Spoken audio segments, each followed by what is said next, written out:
જય શ્રી કૃષ્ણ. તો સ્વાગત છે તમારું આજના એક નવા વ્લોગમાં. અને આજે આહિર સમાજે રમવા જવાનું હતું, એટલે મમ્મી તો રોજ આ જ કપડાં પહેરે છે, પણ આજે સરસ મજાના ટ્રેડિશનલ ડ્રેસમાં તૈયાર થઈ ગયા છે અને આહિર સમાજે જવાનું છે રમવા માટે.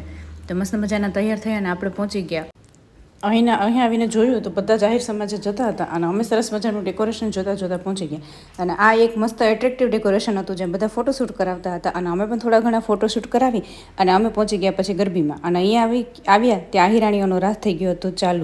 અને આજે આવવાના હતા શ્રી રાજભા ગઢવી, એટલે અહીંયા ખૂબ જ ટ્રાફિક હતા અને થોડીક જ વારમાં રાજભા ગઢવી પણ આવી ગયા. આ વખતે પણ મામા ડાયરાનો પ્રેમ આખી નવરાત્રીમાં ક્યાંય ગયો નથી, પણ મામા ડાયરાનો પ્રેમ ખેંચી આવ્યો છે. હા, માના ઉપાસનાના દિવસો છે. મામા ડાયરો એટલો મળે, અમારા બહેનોના દર્શન થાય, એક એક બહેનો જાણે શક્તિઓ છે એ રમી રહી છે અને સરસ